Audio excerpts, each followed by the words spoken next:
I consume maybe like 3 or 4 waffles, 5-6 cups of red wine, because I'm just having a good time. It's like, oh, when do I perform? For another 6 hours, I'll be great. I'm just like drinking. Next thing I know, it's like getting dark. Before I know, I have no shirt on, no shoes, no socks, and we're getting ready to perform on stage.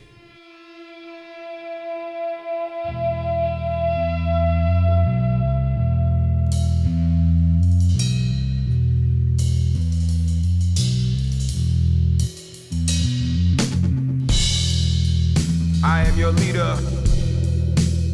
I am your leader. I am your leader. Night falls, time crawls on all fours, world tour. Hello, welcome to 3 Gigs, the podcast that tells the stories of 3 shows that have had a profound effect on a performer's life and career. Their very first show, their best show, and their worst show. I'm your host, Dominic Davy, and today my guest is Enon Gaines from the Unlikely Heroes. Nothing alike, a soldier's life to sacrifice, killing it nice, covered in ice for preservation. As patience I'm taking, dealing with Satan, relation but not adjacent. It's a problem in the making, baby. Nah, but they don't see it though. Nah, but they don't see it though. Nah, but they don't see it though. I'm looking down on me, yeah, I can see it clearly going down. This episode of 3 Gigs is brought to you by FreshCleanTees.com.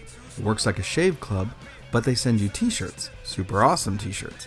And they have a special offer for all the listeners of 3 Gigs. Save 20% off your first order by going to FreshCleanTees.com and entering the coupon code GIG at checkout. That's FreshCleanTees.com with offer code GIG. Despite the right, we firefight tight like we all alike. Shadow the hawk, baby, bring back the night. We fireflies on the lighter side. Ions to rely on climbing down in the zone. I go. Everything is way too slow. I've been up. Unlikely Heroes are a psychedelic hip-hop punk rock band from Oakland, California. And they combine witty, catchy lyrics with sci-punk beats that creates a fantastic mixing of styles that this band pulls off with their raw and honest performances. It's no surprise that they're making a name for themselves out here in the Bay Area. Their shows are intense, and they're killing it. Rap rock bands are the kind of bands that are really tricky to pull off. They're either really terrible mashups, as many of you probably remember, or incredibly creative combinations that audiences just can't help but flock to. And it's pretty apparent that Unlikely Heroes are the real deal. They recently just partnered up with San Francisco Bay Area-based label Prize Fighter Records and will be releasing a self-titled EP this very month on April 7th.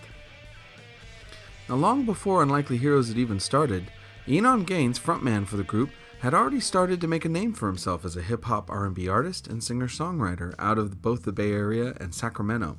He was known as PhenomENON, and he had a minor hit, Hustlin', from an album of his own called Physicool. Now, he started Unlikely Heroes in order to play a show, but you know what? We're going to cover that story. We'll let him cover that story in just a moment. Enon's a great guy. He's an incredible rapper, an amazing performer, and he was kind enough to take a moment to talk to me about some of the shows he's performed, and I have to say it was great hanging out with him and finally meeting him. And he had great stories. And we started with me asking him, well, about. What was the first show that you guys played? What was that? The first show we played was this show at the LA Times Festival at USC. Okay. So I know that sounds kind of crazy. Like, oh, your first show at USC, LA Times Festival. Yeah, I was a solo artist before the band started. Okay. And so I won this contest. The LA Times, they put out, and they were like, oh, it's just called Inspire Us contest. And there's all these different categories like music and visual art and poetry and all this different stuff.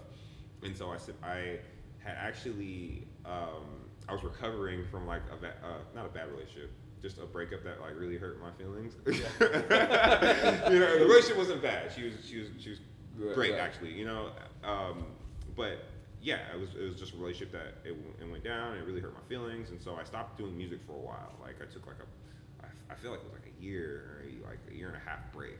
I was doing music so consistently and I just like couldn't. I started working a new job. A friend of mine was like, he was like, we're just getting to know people. It's like, oh, what do you do? It's like, oh, I did music and stuff. He's like, let me hear some of your stuff. Showed him some stuff. He was like, dude, you need to start writing again. I started writing again, got the little boost of confidence that I needed. And I wrote this song called Gold Rings. and I submitted to the contest. It was like last minute, like hell last minute, last day. And yeah, so I was just like, hit send. Don't think you'll hear anything of it. And I was leaving a studio session, and I got an email, and it's like, congratulations, you won the music portion for Inspire Us at LA Times Festival. If you accept, we'd like to you come down to USC and play a show at the LA Times stage. That's awesome. I was like, okay, that's really cool. And so I was like, well, this is like I feel like it's gonna be a big deal. At least so I'm thinking at the time, it's gonna be a big deal. So I should, instead of just doing like a DJ set, 'cause I used to just have like a DJ or someone playing from a laptop or whatever. I was like, let me just like step it up a little bit. Maybe I can get a band to do it. I feel like I've always wanted to play in a band or have a band. So why not? I love live sound. And so I ended up connecting with some people that were able to connect me with these other musicians. And so we started rehearsing out at Music City. And that was back in April of 2015, I think it was, or March, or early March of 2015. And yeah, and then we went down and played at the LA Times Festival. We started learning like the song that I had won with, and like a couple other little things. It was just. So yeah, we all got down to LA. We all didn't even really know each other, honestly. Okay. Or all of my bandmates. It's like our 3-year anniversary. It's from me knowing them, of being in the band, all this stuff. Even knowing they existed. And we went down. So we went down to LA. We stayed at Airbnb. It was really cool. Went to LA Times Festival, and we got put on a stage. I think it was like 2:00. And I'm like, LA Times Festival is gonna be crazy. All these people. I can't wait. Blah blah blah. And it wasn't. It was we had some friends that came from LA, and so the crowd wasn't like as what we thought it would be. but it was a really good time though. It was beautiful out. The stage was really cool looking, and it was like a totally new experience in having a band. So that was like our first show at USC, and it was kind of after that show, it was kind of like the defining moment of like, oh, so should we start playing together more now? You know what I'm saying? Should we keep this thing going? Yeah. Because it was kind of only intended to be maybe like a one-time deal. Right. But yeah, that was it. It was, I feel like divine intervention for me to like kind of just, go through this process of the breakup and then start writing music again, and then, go work this new job that I got because I was all like in this crazy depression, just like all messed up. And then the friends like keep writing, and I start writing, and I submit at the last minute, and then I meet three people that I, end up working with for the next 3 years, on something. It's crazy. It's crazy how it all comes together like that. It just works, and then like you can take a creative, shift and just be like, oh, okay, so I'm gonna think and play with this. Like, it's really crazy. It's just these little things that you do, and then you're taking on this whole different path. And I feel like I wouldn't change it for the world. I met like 3 awesome people, which allowed me to also meet all these other awesome people. I mean, to come here and have this conversation today, right. Like this was all being woven, all in the pipeline, I guess, of some sort, which is, I think, just like really cool. I just think some of these little pivotal moments that completely change everything. Because now, a majority of my friends are the people who I've met in the last 3 years, and that's kind of crazy to say. That's interesting. Yeah, it is, because it's just I feel like I've had relationships with people that have like fallen out, or things with people you think are gonna be there forever, but at least in my life, it doesn't feel like I mean, there's like some people, but a lot of the people who I'm close with are people who I just met, like in a year to 3 year span. One of my best friends, I just met him last year, right. We just vibe, he's like my best, I can call him my best friend. I feel like he's my best friend. We treat each other like best friends, It's funny how much of your social circle becomes around your group and your band that you make. Like exactly. How consuming it becomes, because it becomes like a little tribe. Yeah. Yeah, a little tribe. Yeah, and then but it's more than just the musicians. It ends up becoming the people who help, the people who are super into it, the people you meet along the way. Yes. And it's just this really fascinating experience. Yeah. It's like how much it consumes that part of it. It is. The dude my friend Andrew, he goes by Phoenix, he's an artist too. He moved out here from Florida, and I met him. We played a house party January 1st of 2017. I think it was, 2017. And he came, that's where I met him. He was like, oh, we met on this group for Smash Bros, this video game we play. And so, but he was like, yeah, I'm doing music. I'm playing a show on New Year's. And he's like, oh, can I come through? And I was like, yeah. And it's my first time meeting him, first time seeing him, and here we are. Yeah. But yeah, the first show it was really dope. Obviously, you get these like festival expectations of like, oh, it's gonna be a crazy big crowd, and it's just like people far as the eye can see. You're just so sprung on this opportunity. Yeah, sometimes. Right. And yeah, and it wasn't what we planned, or I guess what we had seen it, but thankful for the opportunity, and the opportunity is what brought us together. It was a crazy little path that got us there, but yeah, that was our first show, LA Times Fest, USC. Yeah, I've definitely played the festivals that like we were on the side stage and we played at a certain time and not quite humongous crowd. Yeah, it's like all right. Yeah, it's like I saw the pictures, pictures. There were so many people in the pictures, Yeah, they're there, but they're not always there at all times. Yeah, or exactly. at every stage. Exactly. Yeah. So, yeah. but that's still a good start. I mean, it led to you continuing to do it. Had you performed before that? On your own? Yeah. I had just actually gotten back from Portland. I did played a couple shows at Hip Hop Festival in Portland, and that was actually pretty big. Like that was actually really cool. Like wow, big crowd. I think it was like almost sold out. It was really dope. And so I was coming back from that like several months prior to this engagement with the new. Do you still perform on your own on occasion? I don't. I haven't performed in a long time. I kind of haven't been writing music for myself, just more for the band in the last 3 years. I've been so involved, and I don't know if that's like hurting me or helping me. I was thinking about it on the way here. I was like, man, maybe I should just like put out like a little 3-song EP of my own stuff. It's like it's different rapping to rock beats. Than it is writing to rock, because I notice, Yeah, no, it's like a style, my style, my cadence, my vocal tone on like a beat that I've selected, like, oh, I like this beat, it's got 808 and synths and it's dope, and stuff like that, and wavy, and my voice is different. But then when here, I'm like, I feel like it's the band's definitely challenged me, I'm not like a singer, like at least I didn't know that I was, like I've always just felt like I'm just a rapper. I don't sing. Like if I'm but I've always challenged myself, even in my rapping. I'm like, I want to sing my parts. I'm not like, I don't got like a really just dope voice. Like I don't know, just someone with a real, some singer person. And I've never like tried to develop my voice, but I've always challenged myself. Like I've always wanted to. I want to do it. I want to do it. I want to.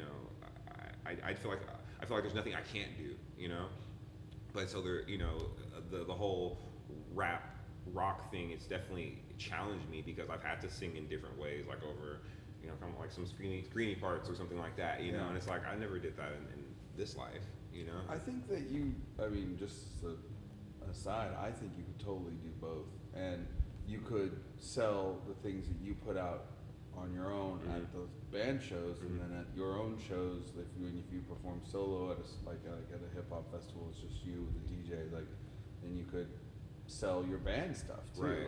Like you might be surprised how much how into it. Right. I definitely don't think it hurts that you spent so much time, because like we said, bands need time and attention. But at this point, I think you should put out a 3-song EP. If you can, why not? Exactly. And I still have producer friends that I work with, and so in fact I've got release material now. I've got shit that I'm just like sitting on from before, right before and like the Heroes kind of got started. I've got all this. I have like a whole other project that I haven't even released yet. Just all this material. I think it's a good idea, because it allows you to kind of define yourself as both this band and your own, and keep them both going. I certainly think. But you're talking to somebody who's doing a couple projects too. Yeah. So it's like, I just believe that it doesn't hurt, and if it helps the creative urge, Right. And you might find that like at a show for your band, like somebody's like, oh, he's put out a straight hip hop release. Like I want that. You know, Yeah. it's like you might be surprised how much it feeds each other. Yeah, and I think I will. You know, I was again like it's crazy we're talking about this because just on the ride here I was just like, man, like I think I should like try to like write something. You know, I just feel like I've been struggling a little bit creatively, like in the band at least right now. I was just like, you know, like we had like a rehearsal recently, and I was like, I just like struggling to like find lyrics. You know, I was like, I just don't fucking know. You know, but it's lyrics come. Changing gears like that is how I handle when I get stuck. I shift over to a different project or different artwork like that I'm doing, like something different. I just shift the gear away from. That's a good idea. When I run into a wall, yeah, I find if I change what I'm working on, you know, for those who don't have multiple avenues, like I always say, like work on something dumb. Right. You know, Right. don't try to make it rad. Just make something. Right. Just make something. Yeah, because it's all mental. But if you have a multiple avenue, like you're struggling writing with the band, try to write to a beat, you know, and just do something different. Because, like you said, your cadence is different. It puts you in a different mindset. You respond to different stuff, and then that moves forward. And then you can turn back and go, oh, okay, I have some other ideas that I wasn't thinking of. And I find that helps me when I shift over to something else. And, so that I'm always progressing and I'm not thinking as hard. That's true. You know, that's it's all just overthinking it. Yeah, it is. It's a really good observation. And then too, you know, it's like when you're writing music and stuff, like it doesn't always come in a rehearsed ways. I take the recordings home. You know, I listen to it in the car. Sometimes in the car, and I'm just like listening to it. Then I like start trying to freestyle like the first line of a verse, and then I get something. It's like, oh, I like that. Then I'm just like, bam, just put it in the phone. You know, and that's awesome. Next thing you know, then you got it written down. What was one of your first shows? Is just you performing? Because I mean, that must be kind of crazy when it's just. I mean, it's one thing to come up there with a band, this group, and you have like I said, a tribe of people that's on stage together. But when it's just you, just me. I feel like it was this place in Sacramento. I was living in Sacramento at the time. This place called like Maryland's, I think it was. Okay. And I just remembered, or maybe it was I think it was Maryland's. And I just remembered like my energy level was like super high. You know, it wasn't a lot of people, but I was like hyped, and I was like by the end of my set, you know, I think it was only like a 15-minute set or something like that. You know, like maybe 3 or 4 songs or something like that. Right. And I remember I was just like dripping with sweat, and I was just like hype. You know, I was just like, so I was, you know, maybe looking back, I'd probably be like, ooh, like, you know, I I could have had more swag, I guess, but I was, you know, I think I was just really hype. Never underestimate what raw passion can do to carry something. Right.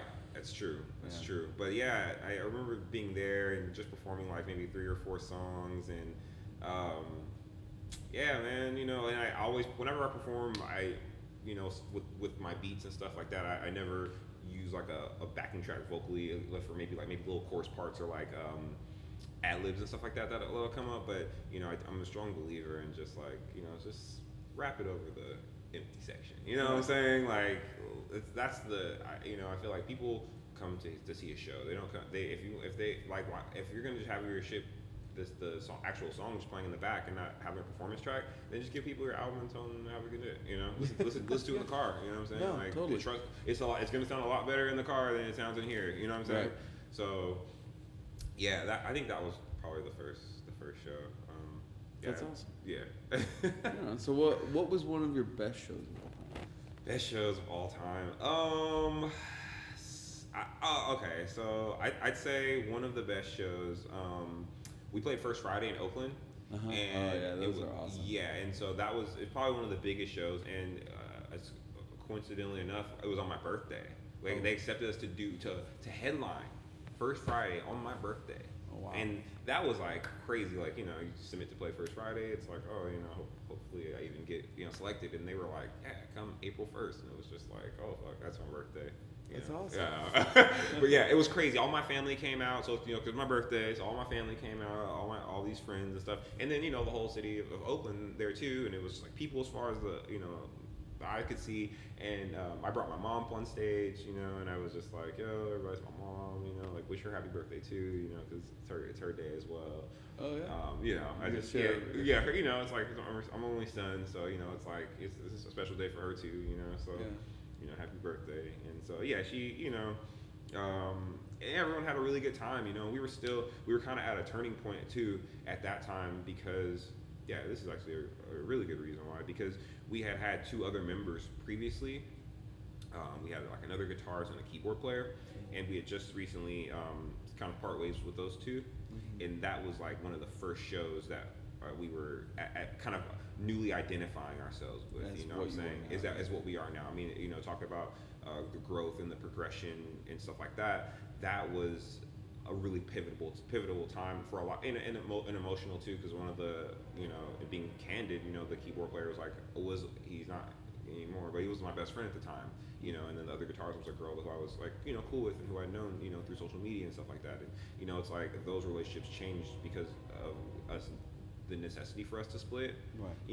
And it's, they always say it's never personal, and it's, it's always hard to part ways with people that you love and that you care about and that you shared memories with, but it was for the growth, and it was for the better, and I don't, hopefully, there's no hard feelings or anything like that, but that was a big turning point, for growth and maturity, and maturing, and so, yeah, that, mixed with being my birthday, it was just like a whole like rush of emotions and craziness, and probably our biggest show we've ever played.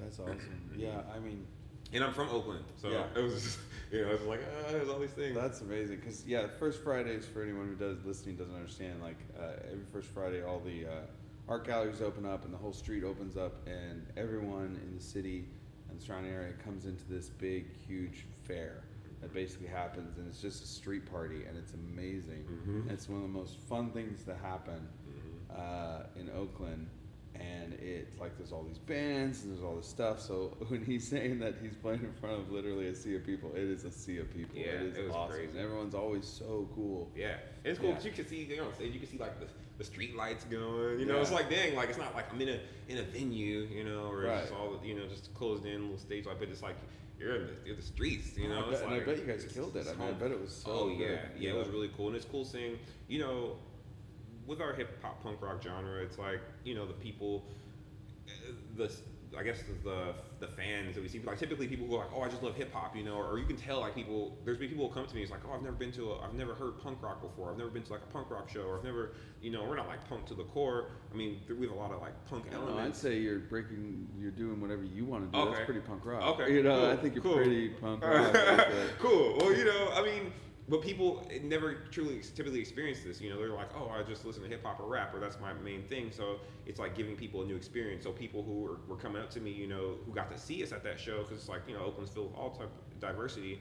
But they, were like, oh, dude, like I've never, I'm into rap and hip hop, so it's what got me here. But I never, listened to punk before, so it was cool to get all this, love and diversity from all over the place, and what better place than in the Bay Area, No, totally. Like I said, I really love your band, and I could totally see you guys killing it on that avenue. So that's awesome. It was dope, man. Yeah, I think a lot of people, everyone was like feeling it. Our stage was, everyone, our stage area was packed out, obviously, because there were so many people. Awesome. But it was dope, man. It was just like a really good feeling. And right after that, we packed up and went to San Francisco to play in a battle of the bands. Oh, no kidding. We did. We didn't win. We got second place. But it was.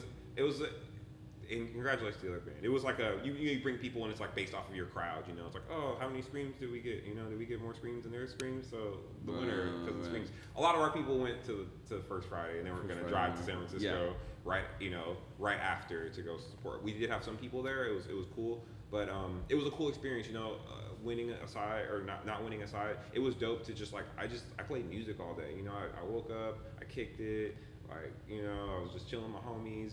Got to Oakland, played a huge stage, then went to go play more music after that, like awesome.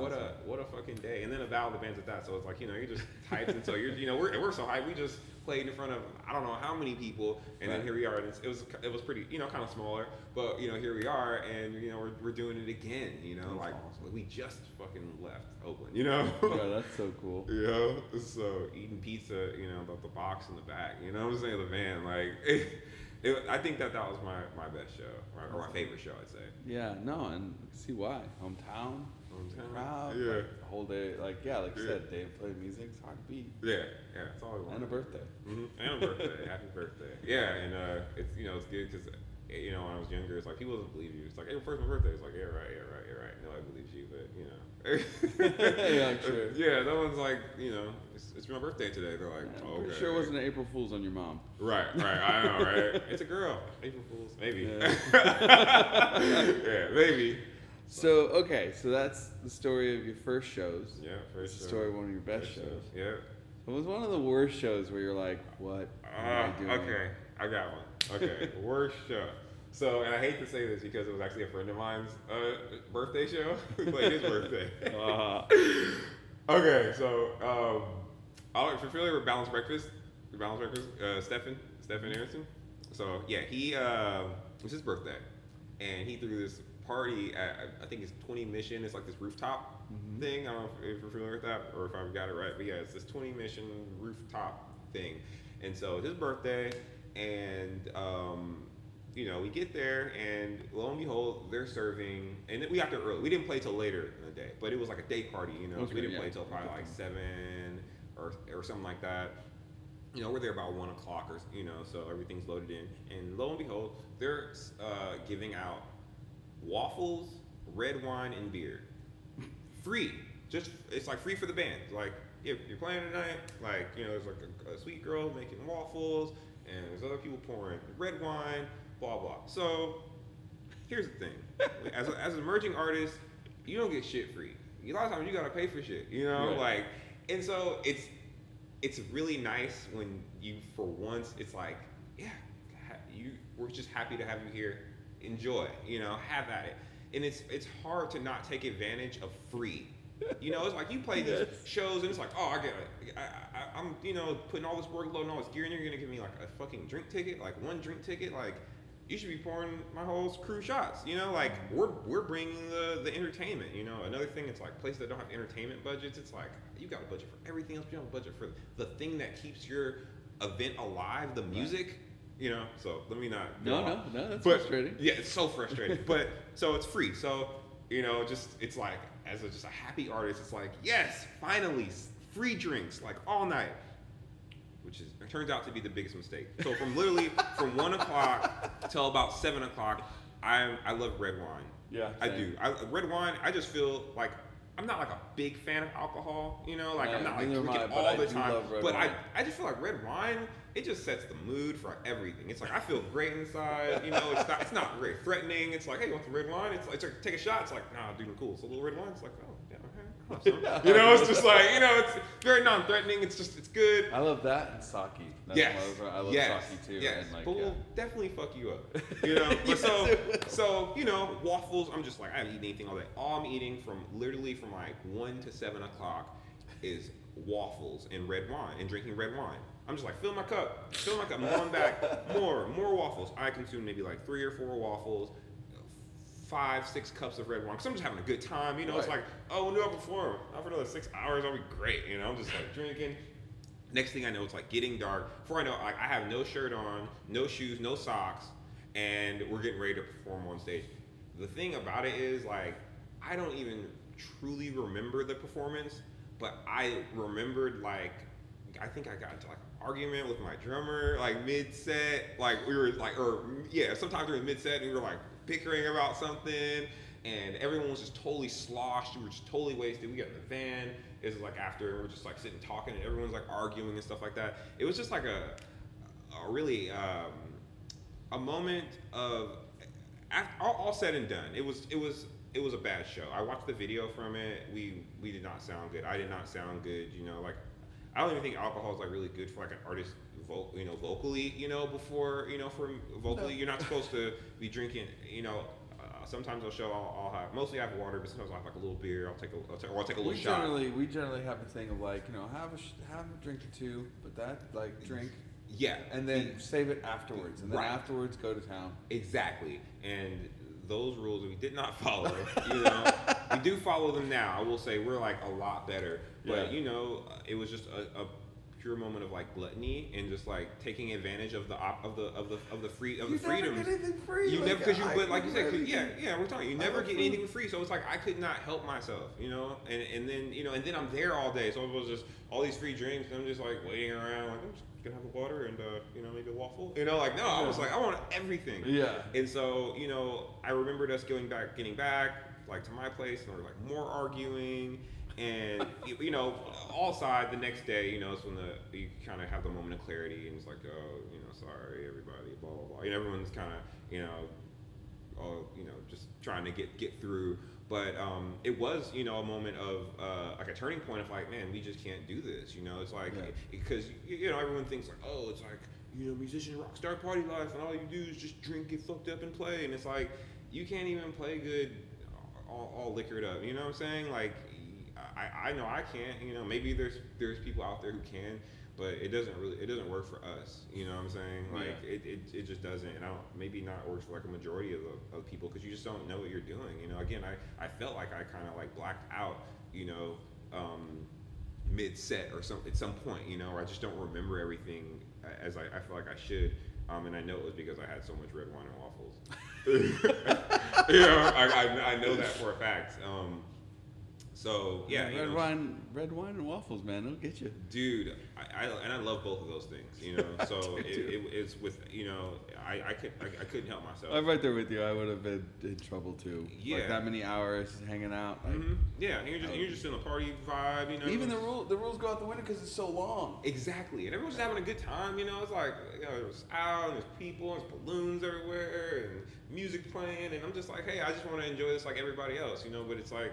You gotta think like I'm here to put on a show, and then I kind of felt bad too, because it's like, man, it's my friend's birthday, and like we just totally like got slaughtered. Everyone said they had a great time. Everyone was wasted, and the whole party. So they walked away. Everybody walked away going, "You guys were great." Yeah, exactly. Everyone was wasted. Thank so you. It was, there's that, but in hindsight, and just reflecting, it was definitely probably our worst show. And we've had drunken messes before, especially being a newer band, it's like, again, it's like you're like out with your new homies, and it's like, oh, let's just get faded and stuff like that, even at this point, like I love weed, but I even limit my weed intake a little bit, a bit before performing, because sometimes I'm like way too stoned, and it's like, oh shit, like I just like too in my own mind, and it's like, and it's no good for the show, because for me to be at my best, I need to not really be thinking in here, I need to just be like letting all that shit out, I need to already know I've got it, you know what I'm saying? It's like I'm already well rehearsed. I know all my moves and the parts and the the instrumentation. I know where I need to be. I don't need to be overthinking about it, and because that's when I feel like I'm awkward, and I'm like, oh shit, I look stupid, and I'm thinking these things while performing, so it's like it's just the growing pains of learning where you have to better yourself for your band, for yourself, in your live show. So now and for a while now things have been a lot different. We're super chill. We're just kicking back. We don't we're not trying to like do too much. We just want to but after we're down for a fucking party. Yeah, we're down to get wild with you. But before, we just gotta keep it cool, because we gotta put on a good show, because you maybe there's someone there that you should be impressing, right. And that's that person who wasn't drunk at the party, but they're like, I'll stick around. It's like, he's got a drunken mess. It's like, what I'm saying? No, like, you're right. It's just that, you're right. You never know who's there. You never know who's there, and it's like I'd rather go out and kill it every single time, and not risk it, because they're playing for hundreds or 1,000, or playing for like 2. That could be that one person, like you were saying, that show when you guys got picked up on, and the band saw, or just the band saw. It's like, it's like you killed it for the people who need to see it, Right. But because you guys are in the mindset of like, kill it regardless, Right. And so, and I think that's important. As long as there's people there at the show to see you, it's important. I want to give a good show. Mm-hmm. It's more important to me to deliver a show more than anything. Yeah. I want to kill it. I like being challenged too. Yeah. It's like I like seeing bands that like. Some bands don't want other bands to blow people away. Yeah. And I'm the opposite. It's like I've literally walked out and went, okay. Yeah. Guys, you should see this band. Yeah. They're really good. Yeah.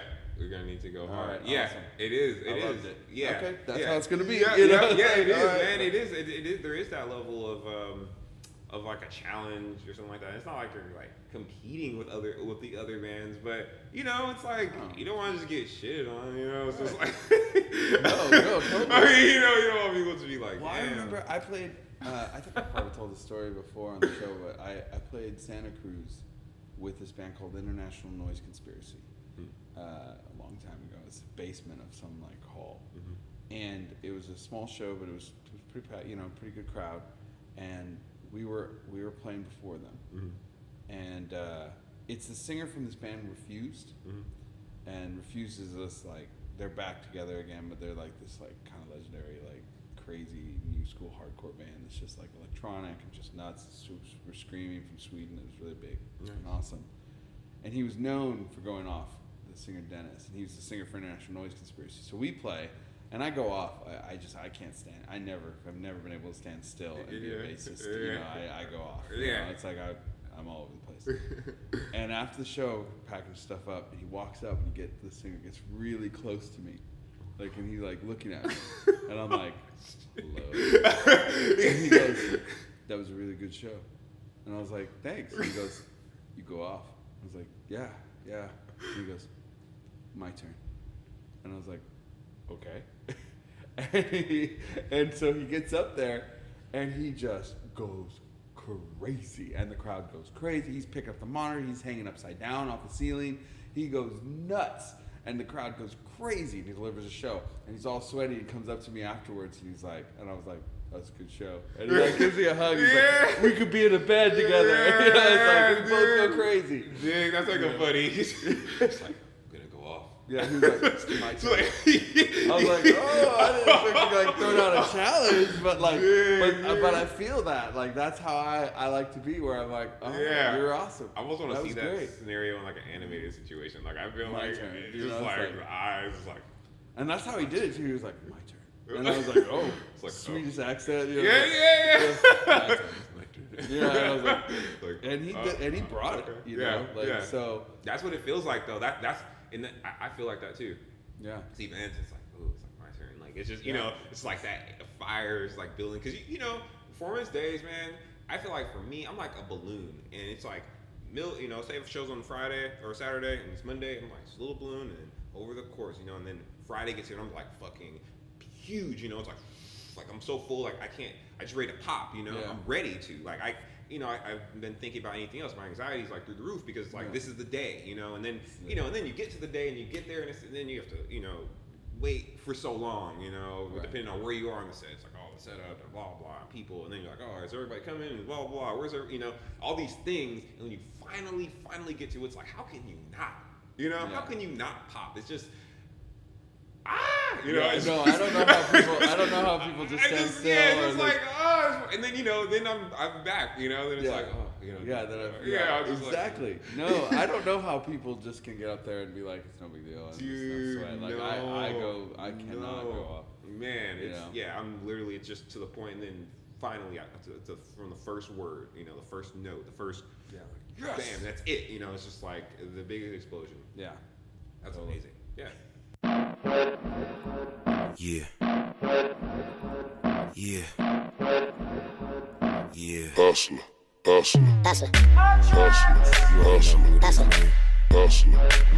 the way through on this one. You've been listening to Enon Gaines from the band Unlikely Heroes, also known as PhenomENON. And if you want to find out more about Unlikely Heroes, and you should, check out their website at uheroesband.com. That's the letter U, heroesband.com. There's a lot there to check out, and they're a great band. If you want to hear more of his solo hip-hop work, check out realphenomenon.bandcamp.com. That's also way worth checking out. The dude is talented. I'm a fan. If you want to find out more about my show, 3 Gigs, check out our website at 3gigspodcast.com. That's the number 3, gigspodcast.com. You can see bonus content of all of our guests, including some live footage of Unlikely Heroes. You can find us online on our social media pages on Facebook, Twitter, and Instagram just by searching 3 Gigs or 3 Gigs Podcast. Give us a follow and let me know what you think of the show. And is there anyone you want to hear on the show in the future? Let me know that too. I will see what I can do. Our theme music for the show was Sun by Unlikely Heroes from their upcoming self-titled EP on Prize Fighter Records. You can actually check out the video on YouTube right now just by searching Sun by Unlikely Heroes, but the album is set to drop on April 7th, 2018, that's this month, and it's worth checking out. Our closing music is Hustlin' by PhenomENON from the album Physical, out now, and you can find it at realphenomenon.bandcamp.com. I hope you enjoyed the show. Thank you so much for listening. My name is Dominic Davey. This has been 3 Gigs Podcast. Thanks again, and I'll see you next time. All day, every day, all the time,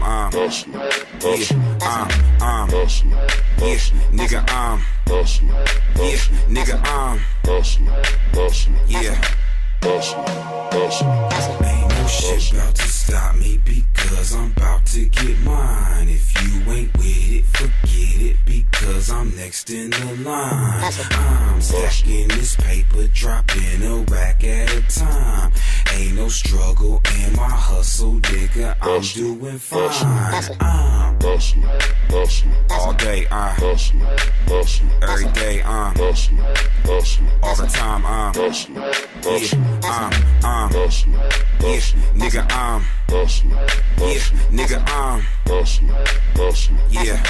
Hustler.